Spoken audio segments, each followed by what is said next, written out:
রাজশাহীর পাইকারি বাজারে মাছের সরবরাহ বাড়ায় দাম তুলনামূলক কম।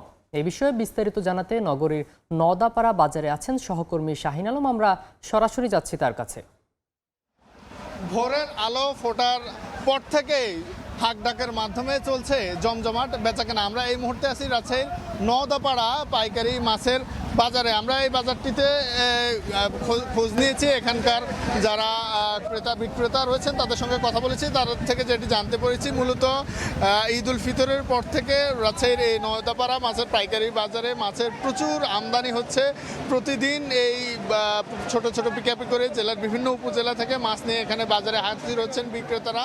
মাছের আমদানি বেশি থাকায় এখানকার বিক্রেতারা বলছেন যে মাছের দাম তুলনামূলক কম। বছরের অন্যান্য সময়ের তুলনায় প্রতি কেজি মাছ 50 থেকে 70 টাকা পর্যন্ত সব ধরনের মাছের দাম বলে তারা বলছেন। এবং অন্যান্য দিনের মতোই আমরা আজকেও দেখছি যে এই বাজারটিতে আজকে প্রচুর মাছের আমদানি রয়েছেন, প্রচুর বিক্রেতা রয়েছেন, তারা আসছেন এবং শুধু এই রাজশাহীর বিভিন্ন জায়গা থেকে যে এখানে মাছ কিনতে আসেন ব্যাপারটা তা নয়।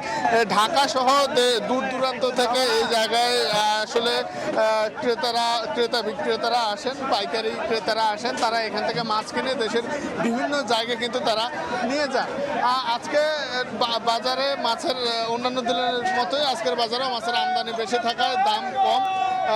রাজশাহীর এই নওদাপাড়া এই বাজারটি মাছের পাইকারি বাজার হিসেবে বেশ সমাদৃত।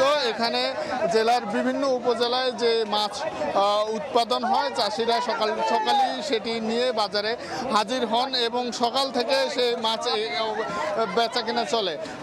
ভোর থেকে বেচা কেনা শুরু হয় এবং সকাল 9টা নাগাদ আসলে এই বাজারটি শেষ হয়ে যায়।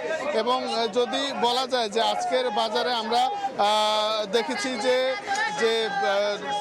পুকুরে চাষের মাছের পাশাপাশি নদীর যেসব মাছ রয়েছে সেসব মাছও কিন্তু এখানকার এই বাজারটিতে উঠেছে এবং দাম মোটামুটি সাধ্যের মধ্যেই রয়েছে। যদি বলা যায় যে রাজশাহীর এই বাজারে প্রতিদিনই কিন্তু এভাবে হাট ডাকের মাধ্যমে জমজমাট বেচা কেনা চলে এবং দাম তুলনামূলক কম থাকায় স্বস্তি প্রকাশ করেছেন ক্রেতারা। তো এ ছিল আমার কাছে রাজশাহী থেকে মাছের বাজারের সর্বশেষ খবর। সরাসরি যুক্ত ছিলাম রাজশাহীতে।